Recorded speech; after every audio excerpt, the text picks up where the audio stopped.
Social media पर जो elephant tusk की बात करते हैं, जो वायरल हो रहा है, वो अभी आप यहाँ पर विजुअल्स में देखिए। बिल्कुल मैं यहाँ पर हूँ, जीजीएम साइंस कॉलेज में हूँ। और जिस तरह से तमाम सोशल मीडिया पर जो तस्वीरें वायरल हो रही हैं, जिसमें ये कहा जा रहा है कि ये जगती में फाउंड हुआ है, बिल्कुल ये जगती में ही फाउंड हुआ है। लेकिन आज से 60-70 साल पहले से मैं आपको बता दूं कि यहीं पर जो है वो प्रिजर्व करके रखा गया है। ये जो एक मिथ चल रहा है कि ये शायद अभी मिला है, और लोग भी कह रहे हैं कि ये कैसे मिल गया, क्योंकि सोशल मीडिया पर हर एक चीज जो है बहुत जल्दी वायरल होती है। तो ये बहुत पुराना है यहाँ पर, और मैं यहाँ पर जीजीएम साइंस कॉलेज में हूँ। तो मेरे साथ एचओडी है, तो इनसे बात करेंगे। डॉक्टर मतीन हाफिज है मेरे साथ।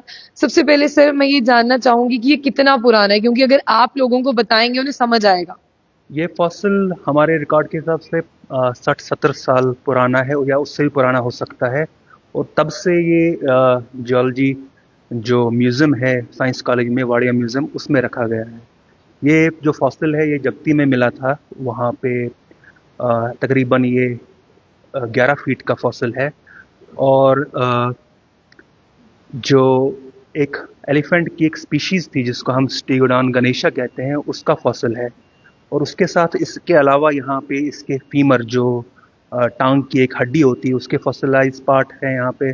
उसके अलावा जो जॉ लाइन है इसकी एलिफेंट्स की, वो भी यहाँ पे मौजूद है।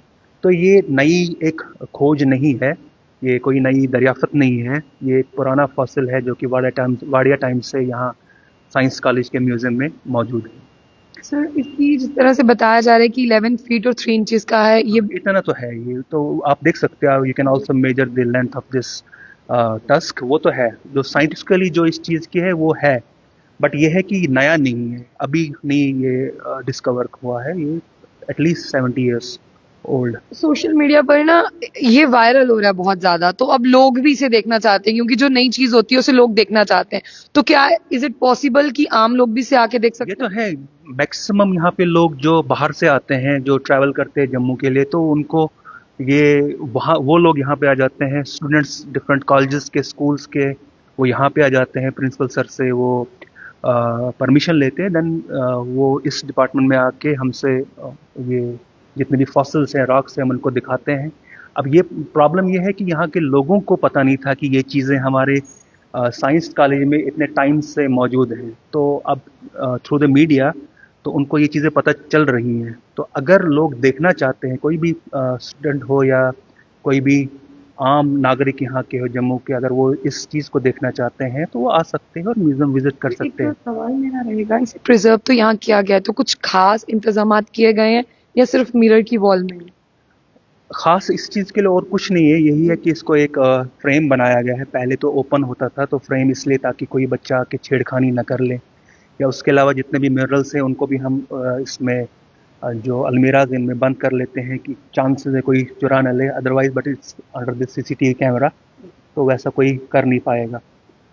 तो तो आपके पास यहाँ पर कुछ और फॉसिल्स भी हैं उसके आप? अलावा जैसे फॉसिल्स तो बहुत सारे हैं। टोटल अगर हम देखेंगे यहाँ पे 1 लाख से ज़्यादा रॉक सैंपल्स, फॉसिल सैंपल और मिनरल सैंपल्स हैं। तो जो इम्पोर्टेंट इनमें है, आप देख सकते हैं ये फ्लोटिंग स्टोन्स, जिनको एक वॉल्केनिक रॉक है जो कि फ्लोट करती है पानी में डाल के। ये एक्चुअली मैग्मा के फ्रॉथ से बनता है। तो इनमें हाई पोरोसिटी होने की वजह से एयर बबल्स उसमें रह जाते हैं, तो जब पानी में डालते हैं तो ये फ्लोट कर फ्लोट लेंगे। करती तो इनको प्यूमिस या स्कोरिया कहते हैं। ये वॉल्केनिक रॉक की ही टाइप्स हैं। तो क्या कहा जाता है, माना जाता है कि सेम रॉक्स शायद इस्तेमाल की गई हो जो राम सेतु बनता है, बिकॉज वो रॉक्स भी फ्लोट करती थी, बिल्कुल। वो भी वॉल्केनिक रॉक ही थी। तो हो सकता है प्यूमिस और स्कोरिया ही हो उस टाइम के। ये एक्चुअली जो है प्रेशियस स्टोन, ये ओरिजिनल नहीं है ये वाले। तो ये सिर्फ बच्चों को दिखाने के लिए कि डिफरेंट उनका क्रिस्टल सिस्टम कैसा होता है, उसके लिए। उसके अलावा हमारे यहाँ पे आप देख सकते हैं इम्पोर्टेंट, जिसको हम मीटेओराइट Meteorites। कहते हैं। हाँ, तो मीटेओराइट हमारे सोलर सिस्टम से बाहर से आके जो ही हमारे अर्थ के अंदर ग्रेविटेशनल पुल जहाँ से स्टार्ट होता है, जब वो अंदर आ जाती है because of the friction with the atmosphere, तो इसमें एक आग निकल जाती है, जल जाते हैं, जिसको शूटिंग स्टार कहते हैं, टूटता हुआ तारा। हाँ। एक्चुअली तारा नहीं होता है वो, यही मीटेओराइट्स होते हैं। जब उसका टुकड़ा जमीन के ऊपर हमें मिलता है, उसको मीटेओराइट कहते हैं। मीटेओराइट की खासियत ये होती है, एक तो ये बिल्कुल इट्स वेरी रेयर, रेयरिटी की वजह से इसका हम स्टडी करते हैं अर्थ की हिस्ट्री के बारे में। क्यों हम मानते हैं कि जितना भी सोलर सिस्टम के प्लैनेट्स हैं वो एक ही टाइम पे बने हुए हैं।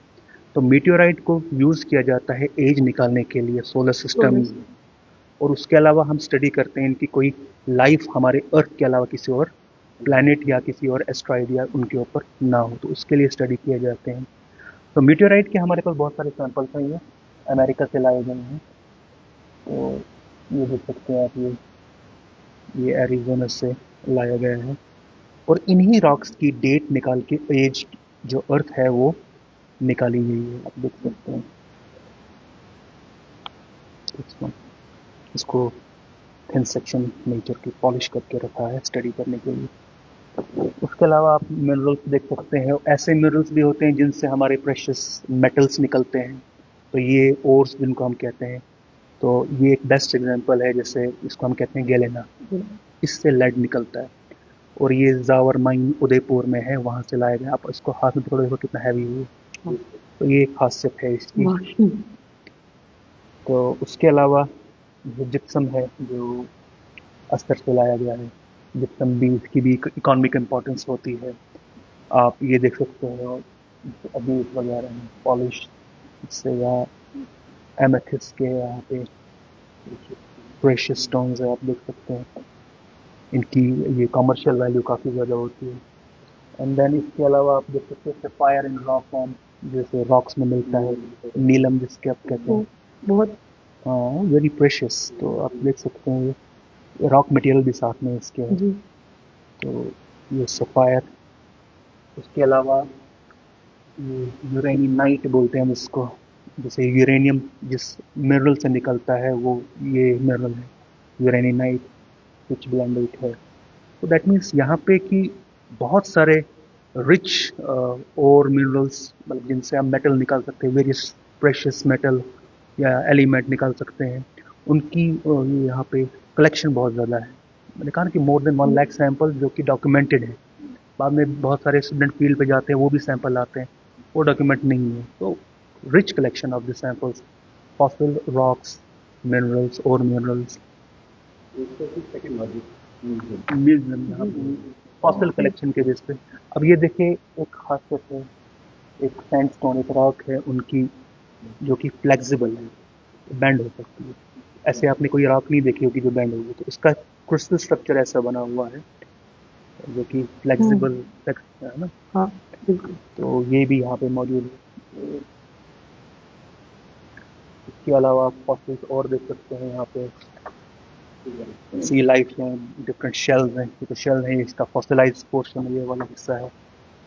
इनमें इम्पॉर्टेंट जो है वो शार्क टीथ, वो वाला, आप ये वाला, ये एक शार्क होती थी पुराने ज़माने में जिसको हम मेगलाडॉन कहते थे। तो उसके साइज़ के बेस पे, टीथ के साइज़ के बेस पे हमने अंदाज़ा लगाया है कि शार्क कितनी बड़ी होगी। आप देख सकते हैं नॉर्मल शार्क के जो टीथ होंगे वो इस साइज़ के होंगे। So on the basis of the size of, ये एक्सटिंक्ट हो गई, अब है नहीं, फिर उसका शार्क खुद ही रहा है। तो इस एक मूवी भी आई है हॉलीवुड की, मेगलाडॉन जो है वो इसी के बेस पे हमने बनाई है। तो उसके अलावा एम्बर यहाँ पे है, एम्बर में ये वाला, इसमें क्रैब फॉसिल है। जैसे एम्बर नहीं होता, पेड़ से जो सैप निकलता है, रेजिन निकलता है, उसमें ट्रैप एक फॉसिल, इंसेक्ट फॉसिल मान, इसमें अंदर है ट्रैप। ये भी करोड़ों साल पुराना ट्रैप इसमें रहा है फॉसिलाइज फॉर्म में। तो बहुत सारी चीज़ें आप देख सकते हैं यहाँ पे, आप नॉटिलस वगैरह, या फिर कोरल्स वगैरह हैं। मैंने कहा ना कि यहाँ पे अच्छी सारी कलेक्शन है, बस लोगों को पता नहीं है इन चीज़ों के बारे में। सर एक आम पब्लिक के लिए ना मैसेज, क्योंकि देखें आज हम भी यहाँ पर आए और हमें भी पता चला इस म्यूजियम में बहुत ज्यादा फॉसिल्स की वैरायटी है, जिस तरह से सी लाइफ, रॉक्स की हमने बात की, मिनरल्स की बात की। तो अगर एक फैमिली अपने बच्चों को जो है वो नॉलेज के लिए यहाँ पर ला रही है, तो उन्हें पहले प्रिंसिपल से हाँ, प्रिंसिपल सर किसी को यहाँ पे हर किसी को इजाज़त है आने के लिए। कोई भी आए वो प्रिंसिपल साहब के पास जाते हैं, प्रिंसिपल साहब हमें फ़ोन कर लेते हैं, तो हम स्टाफ को लगा लेते हैं, और वो यहाँ पे हर किसी को हर किसी चीज़ की वो डिस्क्रिप्शन देते हैं जैसी भी ज़रूरत है। कोई देखना चाहता है, फ़ोटोग्राफी के लिए आते हैं। बहुत सारे स्कूल स्टूडेंट्स आ जाते हैं जिनको पता है इस चीज़ के बारे में। वो अपने बच्चे ले आते हैं, 10वीं 12वीं के क्लास के स्टूडेंट्स आते हैं, डिफरेंट कॉलेजेस के बच्चे आ जाते हैं यहाँ म्यूज़ियम विज़िट के लिए। क्योंकि ये हर जगह आपको ऐसी चीज़ें नहीं मिलेंगी, तो बेटर है कि म्यूज़ियम में ही आए और इन चीज़ की study. Unless you don't have the hands on experience, you won't be able to understand things which are written in the book. So better है कि म्यूज़ियम में आओ, चीज़ों को देखो और उनकी स्टडी करो, तो उससे आपको काफ़ी नॉलेज में इज़ाफ़ा हो जाता है। बहुत बहुत शुक्रिया सर आपके इतने हम्बल गेस्चर Thank you. के लिए। और फिलहाल जिसके लिए हम आए थे उस एलिफेंट टस्क के लिए, तो मैं आपको बता दूं कि यहाँ पर ऐसा नहीं है कि ये आज ही आपको बता दिया। जो एचओडी थे यहाँ पे 60-70 ईयर्स हो गए हैं इसे प्रिजर्व किए हुए। और फिलहाल जितने भी जम्मू के लोग हैं जो नीचे कमेंट कर रहे थे कि उन्हें भी आना है, तो वो यहाँ पर आ सकते हैं। एक परमिशन जो है प्रिंसिपल से लेनी होगी, उसके बाद यहाँ पर विजिट कर सकते हैं। और पूरी टीम, जिस तरह से बात करते हैं एचओडी की पूरी टीम जो है वो यहाँ पर है आपको नॉलेज देने के लिए कि क्या क्या चीजें जो है वो कितने कितने साल पुरानी है, इन फॉसिल्स को किस तरह से प्रिजर्व किया गया और कितने ईयर्स ये पुराने।